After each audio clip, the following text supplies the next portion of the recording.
मित्रों, मैं बहराइच की धरती से चल करके राजस्थान बीकानेर की धरती पर आया हूं।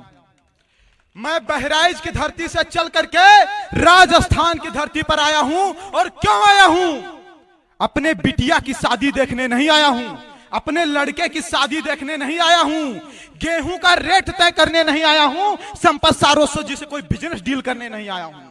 मैं इसलिए आया हूं क्योंकि आज दो दो कौड़ी के लोग हमारे समाज को गरियाते हैं, जिनकी कोई औकात बिसात नहीं, जो हमारी छत्र छाया में जिए वो आज हमारी औकात और बिसात बता रहे हैं। इसलिए मैं आया हूं। मैं किसी दलित के विरोध में नहीं हूं, मैं सिर्फ और सिर्फ उस दलितवादी सोच के विरोध में हूं जो 70 साल बाद भी मर्सिडीज से चलते हैं और गरियाते हैं बाभनों ठाकुरों को।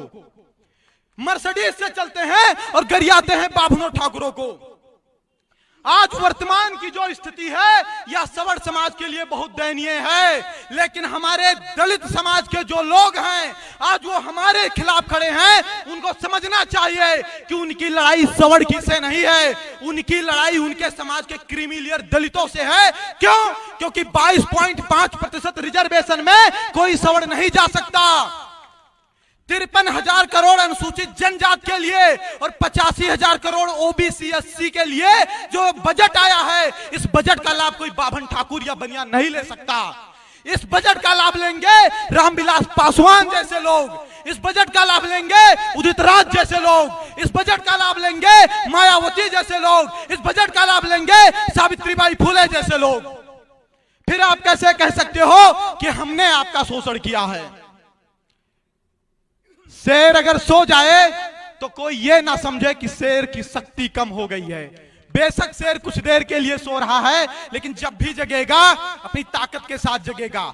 यहां पर बात बताई गई है कि 95% बनाम 5% दलितों की। लेकिन एक बात मैं बताना चाहूंगा, मैं आपको सिर्फ उसी हद तक प्रसन्न करूंगा जिस हद तक हमारे स्वाभिमान पर ठेस नहीं पहुंचेगा। लेकिन मैं अपना स्वाभिमान बेचकर आपको प्रसन्न नहीं कर पाऊंगा। यह मेरा वादा है, यह मेरा कहना है। हम आपके आगे पीछे लगे रहें, हम आपके आगे पीछे लगे रहें, हम आपको नमस्ते प्रणाम भी करें और आप हमको गरियाते रहो तो कहां तक बर्दाश्त करेंगे? हमको आप गरियाते रहो तो कहां तक हम बर्दाश्त करेंगे? जातवाद की बात करते हैं लोग, जातवाद की करते हैं बात। राष्ट्रीय टीवी डिबेट, जो राष्ट्रीय न्यूज चैनल होते हैं उस पर डिबेट होते हैं, और उन डिबेटों में कौन बैठते हैं? भाजपा के प्रवक्ता, कांग्रेस के प्रवक्ता, सपा के प्रवक्ता, बसपा के प्रवक्ता, और स्पेशली एक दलित चिंतक बैठता है। बैठता है कि नहीं बैठता है? स्पेशली एक दलित चिंतक बैठता है। और जो दलित चिंतक होता है वो किसके बारे में चिंतन करता है? सिर्फ और सिर्फ दलित के बारे में चिंतन करता है। सोचिए, उनका स्पेशली दलित चिंतक है, फिर भी वो जातवादी नहीं है। हमने पाड़े, तिवारी, मिश्रा, शुक्ला, सारस्वत और राजपूत लगा लिया, बनिया लगा लिया, अग्रवाल लगा लिया, हम जातवादी हो गए। कैसे हो गए? इन सभी बातों पर हम लोगों को गंभीरता से चिंतन करने की आवश्यकता है। आज समाज में लोग हे दृष्टि से देखने लगे हैं। बाप दादा की रियासतें चली गई, मान सम्मान चला गया, दो दो कौड़ी के लोग गिरियाकर चले जाते हैं। हम आप बर्दाश्त कर रहे हैं, सह रहे हैं, सुन रहे हैं। क्यों? क्या मजबूरी है? यहां पर इतने लोग आए, कुछ लोग दुख भी व्यक्त कर रहे हैं, कुछ लोग प्रसन्नता भी व्यक्त कर रहे हैं, लेकिन इन बातों पर ना मैं दुख व्यक्त करता हूं ना प्रसन्नता, क्योंकि जहां से हमने इस लड़ाई को शुरू किया था वहां पर तो मात्र एक लोग हमारे साथ थे। आज भला इतने लोग हमारे साथ तो खड़े हैं, यह हमारी सबसे बड़ी उपलब्धि है। मुझे विश्वास है कि राजस्थान के सभी भाई बहन मेरी बात समझ पा रहे होंगे, और मैं चाहता हूं कि जो भी मित्र जा रहे हैं वो रुके 2-4-5 मिनट, कुछ बात सुने तब जाएं, क्योंकि हम भी बहराइच से आए हैं, उत्तर प्रदेश से 1000 किलोमीटर यात्रा करके आपके यहाँ, और इसलिए आए हैं। मैंने बताया कि मैं अपनी बिटिया की शादी के लिए नहीं आया हूं, आप लोगों के गांव, आप लोगों के जिले, आप लोगों की धरती पर आप लोगों को जगाने के लिए आया हूं। यहां मोदी जी का, राहुल जी का, अखिलेश जी का अगर सभा हो तो 35 रुपए के लंच पैकेट पर लोग चले जाते हैं। मोदी जी, राहुल जी, अखिलेश जी का अगर सभा हो तो 35 रुपए के लंच पैकेट पर लोग चले जाते हैं। रजाई के नीचे बैठकर कहते हैं सर्वेश जी तुम संघर्ष करो, हम तुम्हारे साथ हैं। भैया रजाई के अंदर से लड़ाई नहीं लड़ी जाती और ना रजाई के अंदर से लड़ाई जीती जाती है। अगर सारी लड़ाइयां रजाई के अंदर से लड़ी और जीती जाती तो मंगल पांडे को ना गोली चलानी पड़ती और भगत सिंह को ना फांसी पर चढ़ना पड़ता। मैं कहना चाहता हूं कि आप अगर मेरे संघर्ष में साथ हैं तो आप आइए, और अगर आप आएंगे तो हमें संघर्ष करने की आवश्यकता नहीं पड़ेगी। अगर यह समाज जगह ही होता, अगर यह समाज जगह ही होता तो आज ऐसी सभाओं के आयोजन करने की आवश्यकता ना पड़ती। आज हम लोग इतना संघर्ष कर रहे हैं, दिन रात दौड़ रहे हैं, 15-15 दिन 20-20 दिन हम लोग सिर्फ और सिर्फ यात्रा में रहते हैं समाज को जगाने के लिए। अभी हमारे उत्तर प्रदेश के फिरोजाबाद में कुछ छत्रियों ने अपने दरवाजे पर लिख दिया कि यह मकान बिकाऊ है। क्यों? क्योंकि वहां पर दलित आतंकवाद है। क्यों? क्योंकि उनके पर SC ST एक्ट लगवाकर उनको प्रताड़ित किया जाता है। हम वहां पर गए और उनसे हमने बताया कि देश के लिए क्षत्रिय मरा, धर्म के लिए क्षत्रिय मरा, और आज अगर क्षत्रिय अपनी दीवार पर लिखेगा कि यह मकान बिकाऊ है तो हम कहां रहेंगे?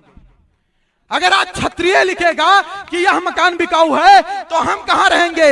2-2 लाख ब्राह्मणों के जनेऊ तोड़ दिए गए, तब जाकर के धर्म बचा। ये जो आज प्राउड के साथ जय भीम और जय मीम के नारे लगा रहे हैं, इनको पता होना चाहिए मोहम्मद गौरी और अकबर के गोलियां तलवारें हमारे बाप दादाओं ने सीने में झेली, तब ये पीछे जिंदा रहे, तब ये पीछे जिंदा रहे। हमारी आबादी कम है, तुम बताते हो कि तुम 15% हो, तुम ही नहीं कर पाओगे। हमारी आबादी हिजड़ों की तरह ताली बजाकर नहीं खत्म हुई है, मर्दों की तरह देश और धर्म के लिए लड़कर खत्म हुई है। 12-12 साल के राजपूत लड़के, उनकी माताएं इसे तिलक लगा देती थी और युद्ध क्षेत्र में भेज देती थी, और जो बहनें होती थी वो जौहर कर लेती थी। यहाँ जनेऊ तोड़ दिए जाते थे, तब धर्म बचा है। मंगल पांडे, भगत सिंह शादी विवाह नहीं किए और देश के लिए लड़ गए, तब ये आजाद है। जिसको आज आप अपने आप को मूल निवासी बता रहे हो ना, एक भी मूल निवासी नहीं खड़ा था देश की आजादी के लिए और धर्म की आजादी के लिए। जिनको यह लगता है कि यहां के बाभन ठाकुर इनका शोषण कर रहे हैं, वो एक बार नजर पाकिस्तान पर डाले जहां ये 23% थे और 1.9% बचे हैं। इनको पता चल जाएगा कि इनका शोषण किसने किया है। हमारे बाप दादाओं ने 565 रियासतें दी, तब इनको प्रधानमंत्री आवास के तहत जो योजना मिला, तब घर बनवाने के लिए जमीन हो पाया है। ये हमारे बाप दादाओं की देन है। हमारे बाप दादाओं की देन है कि यूनिवर्सिटी बनी है। हमारे बाप दादाओं की देन है कि प्लेटफार्म बने हैं। हमारे बाप दादाओं की देन है कि अनुसंधान केंद्र बने हैं। क्या मिला हमको? नहीं चाहिए आरक्षण की भी, ले जाओ तुम, एक नहीं 20 चंद्रशेखर रावण को दे दो, 20 सतपाल तोहर को दे दो, लेकिन अगर तुम्हारी औकात है तो हमारी रियासतें वापस कर दो। तुम्हारी औकात है तो हमारी रियासतें, हमारे धन वापस कर दो। नहीं कर पाओगे, कंगाल हो जाओगे, क्योंकि पूरा का पूरा भारत हमारी रियासतों पर टिका है। हमने अपना सब कुछ छोड़कर अखंड भारत का सपना देखा था। 7 लाख पंडित कश्मीर में काटे गए, भगाए गए, लेकिन उन्होंने आतंकवाद का रास्ता नहीं अपनाया। उन्होंने ट्रेन नहीं फूकी, उन्होंने घर नहीं जलाए, उन्होंने बस नहीं जलाए। क्यों? क्योंकि इस देश से सबसे ज्यादा प्रेम है तो हम राष्ट्रवादियों को है। हमारा DNA टेस्ट करवा लो, हमारा DNA टेस्ट करवा लो। हमसे ज्यादा कोई राष्ट्रवादी मिल जाएगा, मैं भारत छोड़कर चला जाऊंगा। सही बता रहा हूं। बाप दादा देश और धर्म के लिए लड़े, उनका लड़का आज सिस्टम से लड़ रहा है, उनका लड़का रिजर्वेशन से लड़ रहा है, उनका लड़का SC ST एक्ट से लड़ रहा है। भारत में पहले जब मृत्यु दंड दिया जाता था तो मृत्यु दंड के अपराधी से उसकी आखिरी इच्छा पूछी जाती थी। पूछी जाती थी कि नहीं पूछी जाती थी? मृत्यु दंड के अधिकारी से आखिरी इच्छा पूछी जाती थी। लेकिन हमारे देश का संविधान तो देखिए, हमारे देश में समानता का अधिकार तो देखिए, हमारे देश की डेमोक्रेसी तो देखिए। यहाँ SC ST एक्ट में आखिरी इच्छा भी नहीं पूछी जाएगी कि आप सही हो कि गलत। सोचिए, हम एक मृत्यु दंड अपराधी से भी बदतर स्थिति में हैं। मुस्कुराइए मत, सोचिए, चिंतन करिए, कहां थे, कहां पहुंच गए, कहां थे, कहां पहुंच गए, और आने वाले समय में कहां पहुंचेंगे। यह स्पष्ट कह रहा हूं कि आज अगर आप नहीं जग पाए, आज नहीं जग पाए तो ना फिर कोई संपत सारस्वत पैदा होगा आपको जगाने के लिए, ना कोई सुखदेव सिंह गोगा मेड़ी पैदा होगा आपको जगाने के लिए, ना कोई दिनेश रनेजा होगा आपको पैदा जगाने के लिए, और ना ऐसी सभाएं होंगी। तब आप बहुत देर कर चुके होंगे, क्योंकि तब बहुत देर हो जाएगी, तब आपके जागने का भी मतलब नहीं रहेगा। देश की रक्षा की बात करते हो, धर्म की रक्षा की बात करते हो। मैं कहता हूं कि जब तुम ही नहीं बचोगे तो देश और धर्म कैसे बचेगा? बताइए, जब आप ही नहीं बचोगे तो आपका देश और धर्म कैसे बचेगा? आप एक यादव से नाराज होते हैं तो दूध लेना बंद करते हैं, आप एक लुहार से नाराज होते हैं तो लोहे के औजार बनवाना बंद करते हैं, आप एक कुम्हार से नाराज होते हैं तो आप बर्तन बनवाना बंद करते हैं। लेकिन जब आप एक बाभन और ठाकुर से नाराज होते हैं तब आप हिंदू संस्कृति, हिंदू धर्म और हिंदू सभ्यता से अलग हो जाते हैं। क्योंकि आज भी जन्म संस्कार, मृत्यु संस्कार, विवाह संस्कार पंडित जी करवा रहे हैं और पंडित जी की रक्षा ठाकुर साहब कर रहे हैं। जागिए, जागिए, सिस्टम चेंज होगा। क्यों चेंज होगा बता रहा हूं। सिस्टम इसलिए चेंज होगा कि जब भारत में हमारे जैसे 21 और 22 साल के युवा, जब देश में राष्ट्रवाद और हिंदूवाद के नाम पर हमें ब्लैकमेल किया जाता है, तब हमारे जैसे युवा 1-1 हजार किलोमीटर की यात्रा तय करके बीकानेर इस विषय को उठाने के लिए पहुंचते हैं, तब समझिए कि सिस्टम चेंज होगा।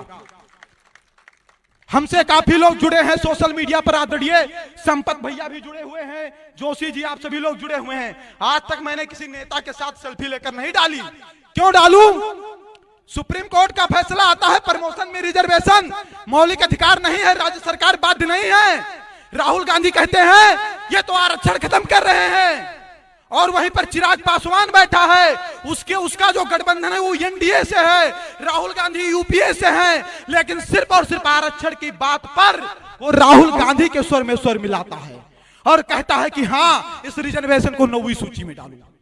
सोचिए, उसे सीख लेने की आवश्यकता है कि वो अपने समाज के लिए, अपने पार्टी को लात मार देने को तैयार है, और हम 5 रुपया के पार्टी का सदस्यता नहीं लिए हैं और बाहर से तमाशा देख रहे हैं कि संपत जी का कार्यक्रम फ्लॉप कैसे हो। बाहर से तमाशा देख रहे हैं कि संपत जी का कार्यक्रम फ्लॉप कैसे हो। जलिए मत। अगर पड़ोसी के घर में आग लगा है ना, तो आग आपके घर तक भी पहुंचेगा, क्योंकि फूस का मकान आपके पड़ोसी का ही नहीं, आपका भी है।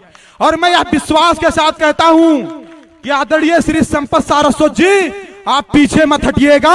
मैं आपसे 2 साल से जुड़ा हूं। आपका जहां पसीना गिरेगा, सर्वेश पाड़े का वहां खून गिरेगा। कोई टच नहीं कर पाएगा आपको, पूरा समाज आपके साथ है। और मैं इसी मंच से आदरणीय श्री सुखदेव सिंह गोगा मेड़ी जी से आशीर्वाद भी मांगता हूं कि वो हमें आशीर्वाद दे, और यहाँ पर जितने भी श्रेष्ठ जन हैं वह सभी हमें आशीर्वाद दें। इन भुजदंडों में वो ताकत है कि इस देश की दिशा और दशा बदल देंगे, काल की चाल बदल देंगे। हम बाभन हैं, हम 51 रुपया पर शनिश्चर की 7.5 खत्म करवा देते हैं, फिर ये रिजर्वेशन क्या चीज है। और एक बात और सुन लीजिए, बाभनवाद और ठाकुरवाद से हमेशा ऊपर उठकर लड़ाई लड़िएगा।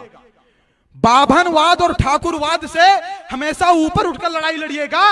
ये बाभनवाद और ठाकुरवाद की देन है कि आज आपकी यह स्थिति है। ठाकुर हमारे महाराज, हम उनके गुरु होते थे।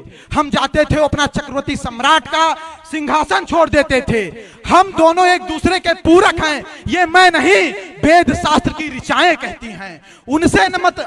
उनसे अलग मत होइएगा, क्योंकि आज भी आपके साथ कोई खड़ा है तो वो राजपूत खड़ा है और कोई नहीं खड़ा है। और अगर बाभन ठाकुर एक हो गए तो वैश्य समाज भी आपके साथ आ जाएगा, क्योंकि उसको संरक्षण कौन देगा। इसीलिए मैं कहना चाहता हूं, इन वादों से ऊपर उठे के आपस में बिना संघर्ष किए यूनिटी बना करके हम लड़ेंगे। और सुनिए, किसी भी समाज का 100% समाज सड़क पर नहीं उतरता, मात्र 5% या 10% लोग उतरते हैं। जिस दिन आप 10% भी सड़क पर उतर आए ना, समझ लो सिस्टम चेंज हो जाएगा। हम प्लेयर नहीं बदलेंगे, हम प्लेयर नहीं बदलेंगे, हम पूरा गेम बदलेंगे। जैसे लोग ऐसे दलितों के चरणों में पड़े हैं ना, ये सवर्णों के चरणों में गिर जाएंगे, ये वादा है आपसे। समय का अभाव है शायद, तो मैं इन्हीं शब्दों के साथ अपनी बारी को विराम देना चाहता हूं। छोटा बेटा हूं आपके समाज का।